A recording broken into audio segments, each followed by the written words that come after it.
நாடக கலா ரசிகர்களே, எங்கள் போல் கல் தோண்டிய முன்தோண்டிய காலத்தின் முத்தமிழ் 3 எழுத்தில் இந்த நாடகத்தில் பிறந்தது சினிமா டிராமா போல கதைகள். சுருக்கமாக சொல்ல போனால் இது கூத்தென்று சொல்வார்கள். நாங்கள் நடத்திய நாடகத்தில் சொல் குற்றம், பொருள் குற்றம், தாலை குற்றம், மேலை குற்றம், இயக்கும்போது குற்றங்கள் இருந்தவரும் குணங்கள் கண்டு எங்களை கதிரவன் ஒதுக்கியிருந்தால் கற்றவர் கையழகாக இருந்தாலும் கலகாத காலவன் என்று மிக தாழ்மையுடன் இது ஒரு புனண்டாரம் தெரிவித்துக் கொள்கிறேன். ஆலத்தா பெத்தெடுத்த கோலத்தா பிள்ளை, கோலத்தா பெத்தெடுத்த குன்னுடையான் பிள்ளை, குன்னுடையான் ஈன்றெடுத்த நாங்கள் பொன்னர் சங்கர் நாங்கள் பிறந்தோம். எப்படி பிறந்தோம் என்றால், எனக்கும் என் தாய்க்கும் பிள்ளை இல்லையாம். என் தந்தைக்கும் சில நாள்களாக குழந்தை இல்லாத காரணத்தினால் எங்களுக்கு 6 மைலுக்கு அன்னத்தத்திரம் 3 மைல் தண்ணி பந்தம் என்று சொல்லி சில குளங்கள்லாம் வெட்டி வைத்தாராம் என்னோட தந்தை. அப்போது மக்கள் எல்லாம் மாபாவி, பிள்ளை இல்லா பெரும்பாவி என்று தெரிவித்து விட்டாராம் என்னோட தந்தையின் தாயும். அதற்கு பிறகு வடதேசம் சென்று செல்ல சிலம்பரம் சிறுவலாங்காடு நடுத்தட்டு நாகலோக பகுதியிலே என் தாயும் தந்தையும் வதாவம் இருந்தார்களாம். தவறுக்கும் நேரத்திலே அந்த தேவன் என்ற ஈஸ்வரர் வந்து, சாமி யாரப்பா நீங்கள் தவறுக்கள் என்று கேட்டாராம். தவறுக்கும் என்று கேட்கும்போது, நான் ஆலத்தா பெத்தெடுத்த கோலத்தா பிள்ளை, கோலத்தா பெத்தெடுத்த குன்னுடையா கவுண்டர் என்று தெரிவித்து விட்டாராம். பொண்ணுங்களுக்காக வர வாங்க வந்து வென்று எங்களுக்கு குழந்தை பாக்கியமே இல்லை என்று தெரிவித்து விட்டாராம் அந்த ஈஸ்வரர். அப்போது உங்களுக்கே வயது 90 ஆகிவிட்டது, உன் மனைவிமார்களுக்கு 75 ஆகிவிட்டது, உனக்காவது குழந்தை வரம் தர முடியாது என்று தெரிவித்து விட்டாராம் அந்த ஈஸ்வரர். அதற்கு பிறகு எனக்கு வரம் கொடுக்கவில்லை என்றால் இந்த இடத்திலேயே மாண்டு விடுவேன் என்று சொல்லி என்னோட தாயும் தந்தையும் அழுது புலம்பினார்களாம். அப்போது இந்த தீயிலே மாண்டு விடுவேன் என்று சொல்ல, அதற்கு பிறகு என்னோட ஈஸ்வரர் அவர்கள் உனக்கு குழந்தை வரம் தருகிறேன், 2 ஆணும் ஒரு பெண்ணும் பிறக்கிறேன் என்று வரம் கொடுத்து விட்டாராம் அந்த ஈஸ்வரர். அதற்கு பிறகு என் அத்தை இடத்திலே குழந்தை இல்லாத காரணத்தினால் அவர்களுக்கு அத்தா பிள்ளை அத்தா அம்மன் பெருமாள் சிலைக்கேத்த மைத்துனார் பிறப்பார் என்று வரம் கொடுத்து விட்டாராம். ஒரு ஆணும் 2 பெண்ணும் வரம் கொடுத்துட்டு என்று தெரிவித்து விட்டாராம். அதுக்கு பிறகு என் வாசலில் இருக்கின்ற வையமல சாம்பகன் காராம்பரட்சி பெற்ற குழந்தை இல்லாமல் இருக்கின்றார், அவர்களுக்கு வர வரும் என்று கேட்டாராம். அப்போது அந்த காராம்பரட்சி வைத்து 12 பிள்ளனுடைய பாரமுள்ள வையமல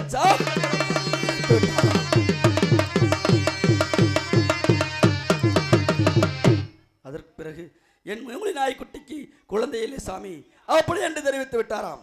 அப்போது 10 பால் குடிக்கும் பச்சை நாய் குட்டி ஒன்று பிறப்பு என்று வரம் கொடுத்து விட்டாராம் அந்த ஈஸ்வரர்.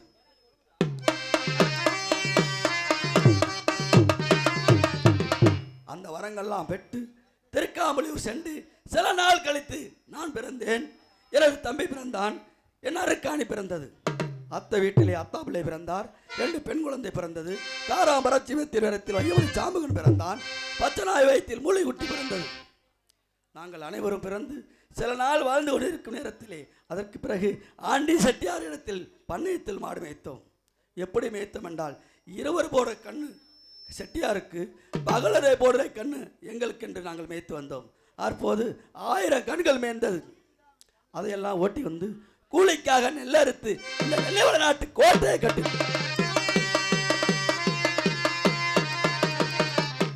கட்டினோம். இதுக்கு நெல்லிவள நாடு என்று பெயர் சூட்டினோம். அப்படி சில முறை வாழ்ந்து வந்த நேரத்திலே அந்த சிவசோழராசன் அவர்கள் நாட்டில் ஒரு வீரதங்கா வளர்த்த பன்றி அதம் செய்து வந்ததாம் நாட்டை. அப்போது யார் இந்த பன்றியை குத்தி ஜெயிப்பது அப்படின்னு கேட்டாராம். யாராலே முடியாது, அந்த பொன்னர் சங்கர் மட்டும்தான் இந்த பன்னியை வெற்றி ஜெயிக்க முடியும், வேறு யாரும் வெற்றி ஜெயிக்க முடியாது என்று தெரிவித்து விட்டாராம் அந்த நாட்டில். அதற்கு பிறகு சோழராஜ மன்னன் காசிராசரை அனுப்பி என்னை அழைத்து வர உத்தரவு பெற்றிருந்தார் அந்த சோழ மன்னன். அப்போது எனது அரமனைக்கு வந்து, சாமி என்னை அழைத்து வர சொன்னார் என்று கேட்ட, ராஜன் வந்திருக்கார் என்று சொல்லி அவர்களுக்கு என்ன பணிவிட செய்யணுமோ செஞ்சு, சரி வார் சாமி போகலாம் என்று கூப்பிட்டேன் காசிராசனை. அப்போது தெரிவித்தார் அன்னவர், என்னோட குதிரைகள் நீங்கள் பல கல்யாணிகள் நம்பதாக வைத்து இருக்கீர்கள், உங்களுக்கோ நானும் இருவரும் குதிரை பயந்து வைப்போம் என்று கேட்டார்கள் அந்த சோழராச மன்னன்.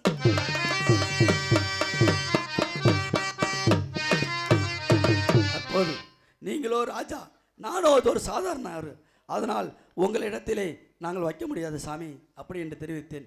இல்லை இல்லை, இருவரும் குதிரை பயண வைப்போம் என்று அப்போது நாங்கள் இருவரும் குதிரையில் சேர்ந்தோம். 3 நகல் முளைக்கங்காட்டி அவர் அரண்மனையில் போய் நின்னது என்னோட குதிரை. இவர்கள் 1/2 மணி நேரம் கழித்து அந்த குதிரை வந்ததினால் அப்போ தெரிவித்தார், நம்மளை செய்து விட்டானே என்று சொல்லி 4 தலை வாசலிலையும் அடகு விட்டு கிட்டி கடையை மட்டும் திறந்து விட்டு விட்டார் அந்த ராஜர். அப்போது என் கல்யாணி பார்த்தது, அந்த குதிரை 7 சுத்து கோட்டையும் எட்டி குதித்தது. அப்போது மாளிகையிலே அமர்ந்து இவனுக்கு இவ்வளவு கெட்டிக்காரனான்னு சொல்லி என்னை வெய்ய காவல் வைத்து விட்டார்கள் அந்த சோழ மன்னனாரர். அப்போது எனது உத்தமி பத்தினி ஒரு சொல்லா வாசகம் அருக்காணி நல்லதங்க கனவு கண்டு அண்ணனை வெய்யல் காவல் வைத்து விட்டாரே என்று தெரிவித்து விட்டு அத்தாபுளையத்த இடத்தில் தெரிவித்தார். அவர் ஆங்கார கோபத்துடன் எழுந்து, ஆஹா நமது அத்தாவை இது மாதிரி வெய்யல் காவல் வைத்து விட்டாங்களே என்று கோபத்தில் புறப்பட்டார். அந்த உறையூர் நகரமே ஆடியது. யாரப்பா வருகிறார் என்று கேட்டார். எனது அத்தா பிள்ளை அத்தா அம்மன் பெருமாள் சிவைக்கேத்த மைத்துனார் வருகிறார். ஆனால் 1000 காதலிக்கு அப்பாலேயே துண்டு விசிறி அமர வைத்து விட்டேன். அதற்கு பிறகு என் தங்கை அந்த பாரமேல் முளையடிக்கும் 12 ஆன பிள்ளைய வையமல சாம்பகனை அழைத்திரு. அவர்கள் கச்சவர்க்கம் கட்டமதே அந்த உறையூர் நகரமே கிடையாது. அப்போது இப்ப யார் வருகிறார் என்று கேட்டார். என் பாரமேல் முளையடிக்கும் 12 ஆன வையமல சாம்பகன் வருகின்றான், யாரும் பயப்பட வேணாம் என்று சொல்லி அவனையும் 1000 காதவழிக்கு அற்பாலையே நிறுத்திவிட்டேன். அதற்கு பிறகு என் பட்டூர் கோட்டையில் சென்று என் கோரையடி குமரசங்கர் அந்த நெல்லிப்பட்டியிலே விளையாண்டு கொண்டிருந்தான். அப்போது அங்கு சென்று அன்னரையும் வெய்யல் காவல் வைத்து விட்டார். அத்தாவும் காணாம், வையமலை சாமகரும் காணாம், போனவர்கள் வரலை என்று தெரிவிக்கும் போது ஆங்கார கோபத்திலே என் சங்கர் கட்டகல வருந்தினான். அப்படியே சோழ நாடே இடிந்து விழுந்தது. அப்போது சாமி எங்களை காப்பாற்றுகள் என்று சொல்லி அந்த சோழ மன்னன் கேட்டார்கள். நீங்கள்லாம் நிலவரங்கள் புண்ணிக்குங்கள், நான் காப்பாற்ற முடியாது. இவங்கெல்லாம் கோபத்தை தணித்து விட்டேன், அவனை கோபத்தை தணிக்க முடியாது என்று தெரிவித்து விட்டேன். அப்போது 10வது ஒரு மறைமாக நான் இருந்தேன். 9 கல் தூணத்து 10வது கல் தூணிலே பட்டவாக்கள் என்றது மந்திரவாள். அப்போது எனது தம்பி ஒரு பள்ளியாகப்பட்டது அந்த வாளை வெட்டிய காரணத்தினால் ஆங்கார கோபத்தை அண்ணனை வெட்டி விட்டேன், பொறுக்காத கோபத்தை தம்பி எந்திரித்தான். அப்போது நான் சில நாள் கழித்து அப்புறம் வந்தேன். தம்பி நான் அசாகவில்லை, அண்ணன் வேறு இருக்கின்றோம் அப்படி என்று சொல்லி சமாதானப்படுத்தி எங்களுக்கோ வெத்தலை வாக்கு வந்தார்கள். அந்த மாடாக்குள்ள ஆசாரியிடம் சென்று 60 அடி அகலமும் 70 அடி நிலவிலும் படவையில் அடித்து அந்த பண்டையை குட்டி சேர்த்தோம். அப்போ எங்களுக்காக சில ஒரு ஆச்சரியம் கொடுத்தார்கள். கடற்கரைக்கு மேற்கே வல்லம் தஞ்சாவூருக்கு கிழக்கே, மதுக்கரைக்கு மேற்கே இட்ட மதுக்கரை, ஈழம் கடற்கரை, வல்லம் தஞ்சாவூர், கரூர், நெரூர், சோம்பூர், கட்டளை, மணவாசி, திருக்காம்பலியூர், சின்னமனப்பாறை, செவலூர் கிராமம் எல்லாம் பாரியாக தந்தார்கள். நாங்களும் நீதி நிமல் தவறாமை வாழ்ந்து கொண்டு இருக்கின்றோம். வாழ்ந்து வரும் தருணத்தினால் இப்போது என்னோட தம்பி நிலையாட்டிலே கொட்டையில் விளையாண்டு கொண்டிருக்கின்றான். என் தங்கச்சிக்கு செத்த புத்திமதிகளை சொல்லிவிட்டு வருகின்றேன்.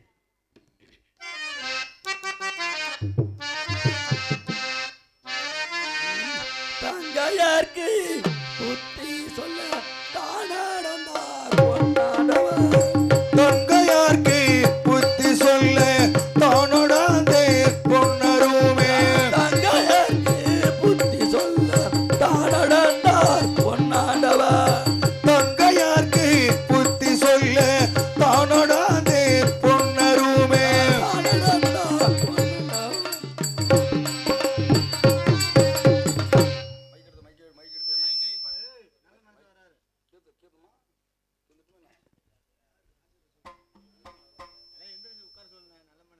அதெல்லாம் எந்திரிச்சுக்குவாங்க.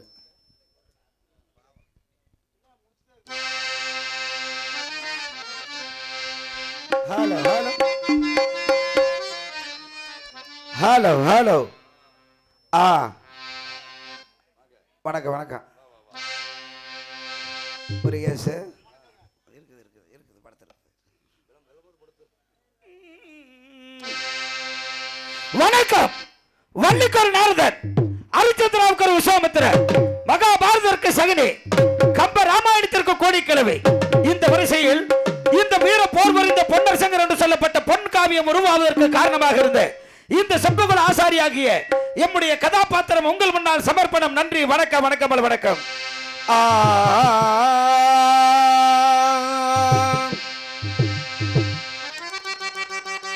அரமனை கலந்த போது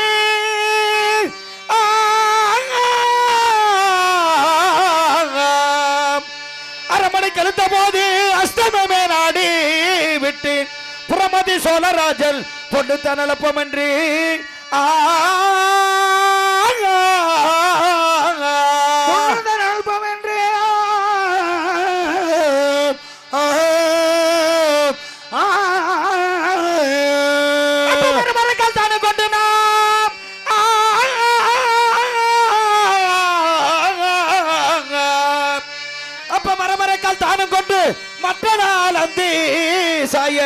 தரகு தட்டான வந்து இந்த சபைதனில் தோன்றினேனே.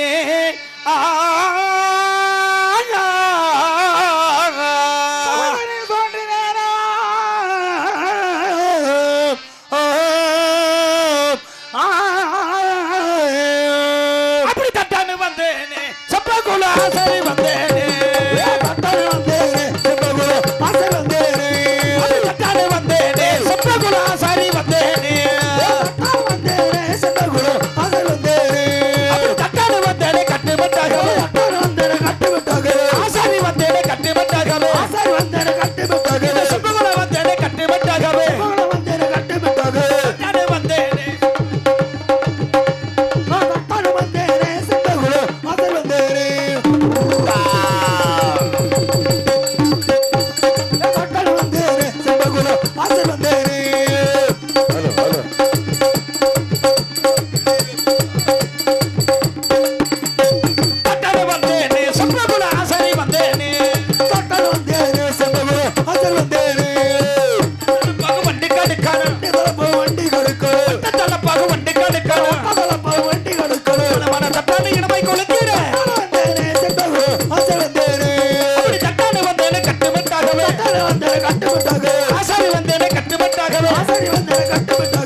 மார்பில் எழுத புனல் வளமை கொள்ளுங்கீடு, மார்பில் எழுத புனல் வளமை கொள்ளுங்கீடு, மனத்தட்டனை இடமை கொள்ளுங்கீடு, தட்டான வந்தன கட்டுமட்டாகவே, ஆசாரி வந்தன கட்டுமட்டாகவே, தட்டான வந்தேனே செம்பகுல ஆசாரி வந்தே. வணக்கம். பேரன்புமிக்க பெரியோர்களே, மதிப்புக்கும் மரியாதைக்கும் உரிய தாய்மார்களே, நண்பர்களே, நாடகக்கலை ரசிக பெருமக்களே, காலையில் காடு சென்று மாலையில் வீடு திரும்பும் மண்ணை பொன்னாக்கும் மாபெரும் விவசாய பெருங்குடி மக்களே, உங்கள் அத்தனை பேர்களுக்கும் எங்களுடைய சார்பாக, எங்களுடைய கலை குடும்பத்தின் சார்பாக நெஞ்சார்ந்த நன்றி கலந்த வணக்கத்தை தெரிவித்துக் கொண்டு, இதோ இந்த வீர போர் புரிந்த பொன்னர் சங்கர் என்று சொல்லப்பட்ட பொன் காவியத்திலே செம்பகுல ஆசாரியாக நடிக்கக்கூடிய என்னுடைய சாய்ந்த வணக்கத்தை கரங்கோப்பி வணங்கி என்னுடைய கதை துவக்கம் வழக்கம் போல கெடுக்கும் வேலை ஆரம்பம். அண்ணா கெடுக்கும் வேலையா?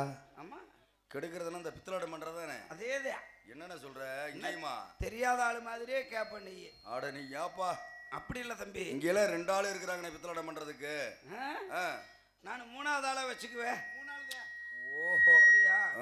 சரி, இருக்கட்டும் தம்பி. சரி, வாழ்க்கையில ஒரு மனுஷன் முன்னுக்கு வரணும்னா என்ன செய்யணும்? என்ன செய்ய? நேர்மையா சம்பாதிக்கணும். அடுத்தவனை கெடுக்கணும். கெடுக்கணுமா? சம்பாதிக்கணும்னே. முன்னுக்கு வர முடியாது. இந்த பையலும் கெடுத்து பாக்குறாப்படி முன்னுக்கு வர முடியலையே. அவன் எங்க போய் கெடுக்கிறேன்?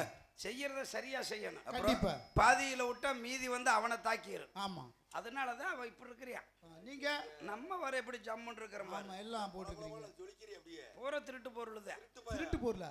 திருட்டு பையன் இல்ல, எப்படி திருடுறதுன்னு ஊருக்கு சொல்லி கொடுக்குற வாத்தியார். மைசூர்ல விளம்பரப்படுத்தினாங்களே வீர பொருள். அதே ஆளுதான் நானு. ஐயா சரி இருக்கட்டும். சரி. நான் யாரு தெரியுமா? நாய் பீதிங்க. அவசகுணமா பேசுகிறேன். அட நான் யாரு? என்னுடைய அருமை சொன்னா தானே தெரியும். அப்படி கேள்ற தம்பி. என்னுடைய அருமை பெருமை என்ன சொல்லுங்க. ஏன் வந்திருக்கிறேன்? ஆமா. எதுக்காக வந்திருக்கிறேன்? எதுக்கு வந்த? நல்லா கேள்ற இன்னொரு தாட்டி. அட எங்க இருந்து ஏன் எதுக்கு ஆமா. வந்த கேட்டா அந்த காரணம் சொல்லணும்ல. இவர் கேக்குற தோரணையே வேற மாதிரி இருக்கு. ஆமாமா. அந்த அதே நோக்கத்திலே இருக்காது.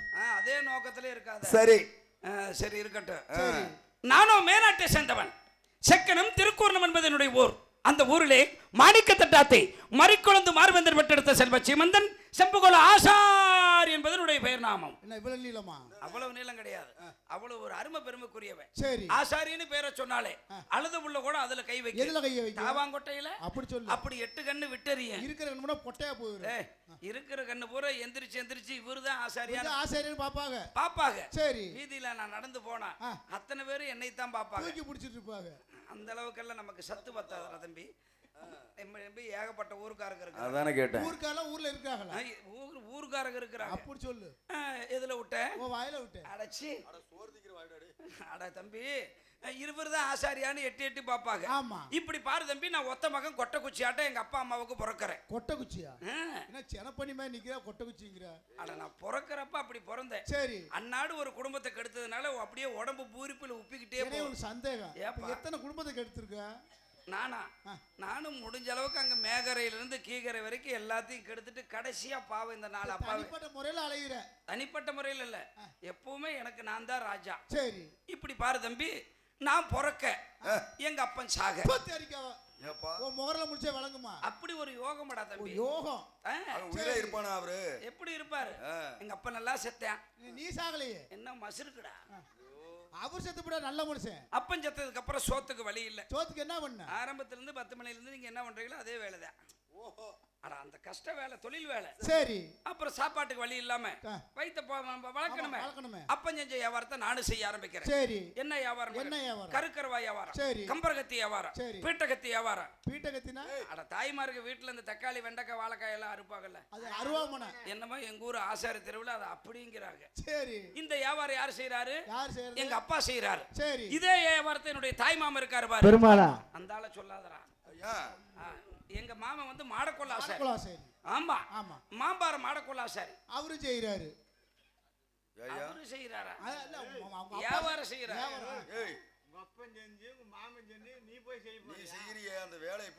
குடும்பம் வழங்குமா? அட குலத்தொழில்டா, வாழையடி வாழையா செய்யறது. ஓஹோ, வியாபாரங்கள். வியாபாரம். இப்படி மாதிரி வியாபாரம் செஞ்சிட்டு இருக்கிறப்ப வியாபார விஷயமாக என்னுடைய மாமனாகிய மாடக்கொள்ளாசாரி எங்க போறாரு தெரியுமா? கீழ் திசை நோக்கி போறார். கீழ் திசை என்று சொன்னால் ஆனாடு கோனாடு அழகு பண்ணி வளநாடு ஆணைகட்டி போரடிக்கும் அழகு நெல்லி வளநாட்டு கோட்டைக்கு போறாரு என்னுடைய தாய்மாமன். அங்க போய் வியாபாரம் செஞ்சுக்கிட்டு இருக்கிறப்ப அந்த நெல்லி வளநாட்டு கோட்டையில் இருக்கக்கூடிய நெல் கரும்பு சோளம் என்று சொல்லப்பட்ட வெள்ளாமைகள் அனைத்தையும் மேநாட்டு வீரதங்கால் வளர்க்கக்கூடிய பன்றியாகப்பட்டது அழித்து விடுகிறது. இதை பார்க்கறாக நெல்லி வளநாட்டு மன்னர்கள். அப்ப வியாபாரத்துக்காக போயிருந்த மாமனாகிய மாடக்கொள்ள ஆசாரி இடத்துல 60 பாக ஈட்டியை செய்து கொடுக்க சொல்லி இந்த 4 வீரர்களும் அந்த வீரதங்கால் வளர்க்கக்கூடிய பன்றியை குத்தி கொண்டு விட்டார்கள் நெல்லி வளநாட்டு மன்னர்கள். இதை பார்க்கறாரு என் தாய்மாமன். பதறி அடிச்சுக்கிட்டு வர்றாரு மேநாட்டுக்கு. காளி மன்னனை சந்திக்கிறார். மகாராஜா, நம்முடைய வீரதங்கால் வளர்க்கக்கூடிய பன்றியை நெல்லிவள நாட்டு மன்னர்கள் கொன்னுட்டாங்கன்னு சொல்றார். இதுல ஒரு முக்கியமான கருத்து என்ன தெரியுமா? அந்த பன்னியை கொல்றதுக்கு 60 பாக ஈட்டி செஞ்சு கொடுக்கிறது என் தாய் மாமே. இங்க வந்து மேநாட்டு காளி மன்னன் கிட்ட பன்னியை கொன்னுட்டாங்கன்னு சொல்றது என் தாய் மாமே. ஆனா பிள்ளைய தொட்டில போட்டு விட்டு கிள்ளி விட்டுற வேண்டியதான். நமக்கு என்ன தம்பி, ஆல் ரவுண்ட் கரைஞ்சத்தான் நாளைக்கு மூணாவது பாத்துக்க. அப்புறம் வலிக்குது 2 நாளா. அப்படி சொல்லாதடா தம்பி, எனக்கு வலிக்குதுடா. யார் அடிச்சுக்கிட்டா நமக்கு என்ன? சரி. அப்படி சொன்ன உடனே காளி மன்னனுக்கு கோபம் வந்துருச்சு. எத்தனையோ முறைகள் படையெடுத்தோம், இவங்களை ஜெயிக்க முடியல. அதனால் இந்த நெல்லிவள நாட்டு மன்னர்களை ஜெயிக்க வேண்டுமானால் சூழ்ச்சியில் தந்திரத்தில் ஜெயிக்க வேண்டும் என்று சொல்லி எவன் ஒருவன் நம்முடைய மேநாட்டிலே சூழ்ச்சியில் தந்திரத்தில் வல்லவனாக இருக்கிறானோ அவனை உடனே நம்முடைய அரண்மனைக்கு கூட்டிட்டு வாங்க அப்படின்னு சொல்லி நாடு முழுவதும் படைகளை அனுப்பி வைக்கிறாரு அந்த மேனாட்டு காளிமன்னன். சரி. அப்ப எல்லா படையும் தடுத்து நிறுத்துறாரு என் தாய்மாமன். மகாராஜா எங்கேயும் போய் தேட வேண்டாம், என் கையில ஒரு அருமையான ஆள் இருக்கிறியா, சூழ்ச்சியில தந்திரத்தில் வல்லவன் அவன்தான், அவனுக்கு நிகர் வேற யாருமே கிடையாது அப்படின்னு சொன்ன உடனே, அப்படி என்றால் இந்த மேனாட்டிலே சூழ்ச்சியிலே தந்திரத்தில் வல்லவன் யார் என்று கேட்ட பொழுது அவன்தான் என்னுடைய மருமக பிள்ளை செம்பகுல ஆசாரி என்று என்னுடைய பெயர் நாமத்தை சொல்கிறான். சரி. அப்படி சொன்ன உடனே எனக்கு உடனே அழைப்பு வருது. நானும் நேர மேனாட்டு காளிமன்னன் அரண்மனைக்கு போறேன். சரி. மகாராஜா என்னை அழைத்த விவரம் என்னன்னு கேட்டேன்.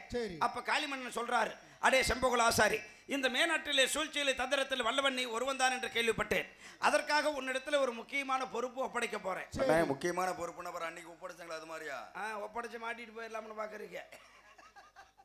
என்ன பொறுப்புன்னு கேட்கறேன். என்ன பொறுப்பு? அப்பதான் சொல்றாரு காளிமன்னன், உன்னுடைய சூழ்ச்சி தந்திரவைகளை பயன்படுத்தி நெல்லிவள நாட்டு கோட்டை ஆளக்கூடிய பொன்னரு சங்கரு அத்தவள்ளி அத்தா வீரபாக சாம்புகை 4 பேர்த்தையும் கொல்லணும்னு சொல்றாரு. சரி. எனக்கு அப்படியே பகீர்னு ஆகி போச்சு. ஆமா. என்னால முடியாது மகாராஜா, நான் சின்ன வயசா இருக்கிறப்ப பாலுக்கே கஷ்டப்பட்டுக்கிட்டு இருக்கிறப்ப காராம் பசுவை ஓட்டி கொடுத்து எனக்கு பால் ஊட்டி வளர்த்தவங்க நெல்லிவள நாட்டு மன்னர்கள். கண்டிப்பா. பாலுண்ட வீட்டுக்கு நான் பாதகம் செய்ய மாட்டேன் நான் சொல்ல. சரி. அதுக்கு காளிமன்னன் சொல்றாரு, நான் சொல்லக்கூடிய வேலையை நீ செய்யலைன்னா உனக்கு மாறுகை வாங்கி கண்ணு 2 நோண்டி மேனாட்டுல பிச்சை எடுக்க விட்டுருவேன்னு மிரட்டுறாரு. யாரு?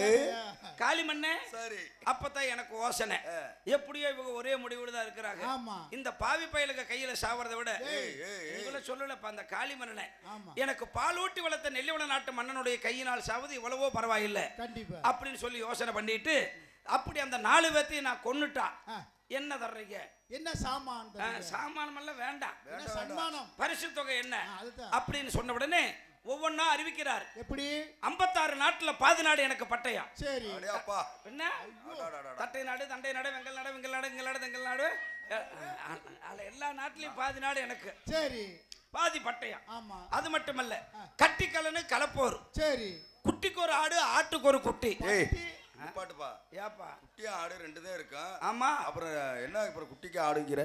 அட தம்பி, குட்டிக்கு ஒரு ஆடு ஆட்டுக்கு ஒரு குட்டி அப்படின்னா பட்டியில ஆடு குட்டி 2 தான் இருக்கு. அவ்வளவுதான். 2ஐயும் நம்ம ஓட்டிட்டு வந்துட்டா பட்டி எடுத்து பாறை மேல சாத்திர வேண்டியது. அட பாவி, விளங்குமா? எப்படி விளங்கும்? அது மட்டுமல்ல, குட்டி சுவத்துக்கு 3 மரக்கா, குடி வீட்டுக்கு 6 மரக்கா. சரி, குடி வீட்டுக்கு 6 மரக்கா. சரி. அதே குட்டி செவரு? அட குட்டி செவரு, அட ஆள் இருந்தா 6 மரக்கா. சரி. ஆள் இல்லைன்னா 3 மரக்கா. அங்கே ஆள் இல்லைல, எதுக்கு 3 மரக்கா? எதுக்குயா? அதனாலதான் நீங்க விளங்காம இருக்கிறீங்க. ஏனே? ஆள் இல்லைங்கிறதுக்காக நம்ம அரசாங்கத்துக்கு வரி கட்டலின்னு வச்சுக்க, அவன் என்ன பண்ணுவான் தெரியுமா? பக்கத்து வீட்டுக்காரன் பாத்துக்கிட்டே இருப்பான், இந்த இடம் காலியா இருக்குது ரொம்ப நேரமா, ஐயோ ரொம்ப நாளா எவனோ வந்து வரி கட்டாம போட்டிருக்கிறியான் அப்படின்னு சொல்லி அதை அவன் பேர்ல பட்டா பண்ணிக்குவேன். சரி. அப்ப நம்ம போய் இடத்தை எட்டி பார்க்க மறுபடியும் நம்ம இடத்துக்கு வந்துடுறோம், எட்டி பார்க்க நம்ம இடத்துக்கு வந்துடுறோம். சரி. இப்படி ஆகி போயிடும். அதனாலதான் குட்டிச்சவரா இருந்தாலும் குடி வீடா இருந்தாலும் எனக்கு பாதி கட்டி ஆகணும். ஆமா. அது மட்டுமல்ல, இதுவரையில் யாருக்குமே செய்திராத செல்வ கல்யாணம் எனக்கு. செல்விக்கு கல்யாணம்? அவளுக்கு கல்யாணம் பண்ணிதான் அலங்கோலமா கிடக்குது. என்னவா? வயிற்றுச்சல கிளப்பாத. ராவா குடிக்காதா? வல்லையா? அட குடிக்கார பையல. யார் குடிக்கிறது? தம்பி, செல்வ கல்யாணம். செல்வ கல்யாணம் 52 56 62 மேலதாளங்கள் முழங்க. 62? ஆமா. எனக்கு வேண்டாம், முயற்சி பண்ணாத. முடியல. இந்த கல்யாணம் எனக்கு எல்லாத்தையும் எழுதி வாங்கிட்டு எங்க வீட்டுக்கு போறேன். சரி. அப்பதான் எனக்கு ஒரு யோசனை, காளிமன்னனுக்கு வாக்கு கொடுத்துட்டோம், இவங்களை எப்படி கொள்றதுன்னு பாக்குறப்பதான் என்னுடைய வீட்டுக்கு முன்பாக இருக்கக்கூடிய மாமலிங்க மரத்தை பார்த்தேன்.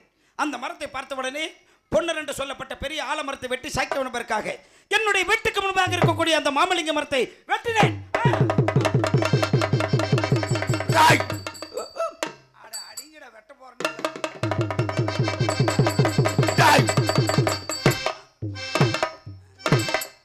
தம்பி தம்பி தம்பி, அது மைக்குப்பா. என்னை பார்த்து ஆழமே மாத்திர. அப்படி அந்த மரத்தை வெட்டி ஒரு மரக்கால திருக்கடைந்து என்னுடைய தாயின் தாலி கயிற்றில் இருக்கக்கூடிய காக்காசு பொண்ணை எடுத்து உரிக்கு மேப்பூச வெங்காய பூச எங்க தொங்குச்சு? உரியில தொங்கிட்டு இருந்தது. அப்படி எடுத்து அப்படி மேல பூசுற நல்லா நல்லா தகன பூசி வெஞ்சார பூசுற. ஆமா. மேல பார்த்தா பளிப்பளின்னு இருக்கு, உள்ள சுரண்டி பார்த்தா பச்சைக்கட்டையா இருக்கு. மரக்கட்டை. அப்படி ஒரு பொய் மரக்கால உருவாக்குறேன். சரி. அப்படி ஒரு மர உருவாரத்தை உருவாக்கி சரி. நேரா எங்க போறேன் தெரியுமா? நேரா எங்க அம்மா கிட்ட போ, போறேன். சரிங்க. பெத்ததாட்டி எவனாச்சும் போவாங்களா? தம்பி, நான் தாளக்காரனாட்ட சின்னாயி வச்சிருக்கிற ஆளு கிடையாது. ஐயா, அம்மா கிட்ட ஆசீர்வாதம் வாங்க அப்படி போறேன். சொல்லு. அம்மா, உன்னுடைய மகன் நெல்லிவள நாட்டு மன்னர்களை கொல்ல போகிறேன், எனக்கு ஆசீர்வாதம் கொடுக்கணும்னு நான் சொல்ல. சரி. அதுக்கு எங்க அம்மா சொல்லுது, என்ன? வேண்டாம் மகனே, வேண்டாடா. வேண்டாம், நீ விளங்க மாட்ட. ஏய், எங்க அம்மா சொல்லுது, சரி. உனக்கு பாலூட்டி வளர்த்தவங்க நெல்லிவள நாட்டு மன்னர்கள், ஆமா. பாலுண்ட வீட்டுக்கு நீ பாதகம் செய்யாதன்னு எங்க அம்மா சொல்ல. சரி. அப்பவாது இந்த பாலா போன வாய் கம்முன்னு இருக்குதா? இருக்கணும். நான் எப்படி கேக்கு? நான் கேட்கறேன். நான் சின்ன வயசா இருக்கிறப்ப அவங்க பால் கொடுத்தாங்கன்னா, ஆமா. உங்ககிட்ட இருந்த பால் எங்க போச்சு? அப்ப கொப்பையை குடிச்சிட்டு போற. உனக்கு மரியாதை இல்லடா. அப்ப நீயே மாட்டு பாலை குடிச்சா? இப்படின்னு தான் ஒரு பேச்சை கேட்டேன். சரி. அதுக்கு எங்க அம்மா சொல்லுது, மகனே, பெத்த தாயின் இடத்துல நீ ஏட்டிக்கு பூட்டியா பேசுற, என்னுடைய பேச்சையும் மீறி நீ போனேன்னா போவாய் வருவாய், அவ்வளவுதான், நீ திரும்ப மாட்டேன். இந்த வியாபாரம் இருக்க கூடாது. போவாய் வருவாய், அந்த பொன்னாண்டவருடைய வாளுக்கு நீ இரையாவாய் கண்டிப்பா அப்படின்னு சொல்லி எங்க அம்மா சாபத்தை கொடுக்குது.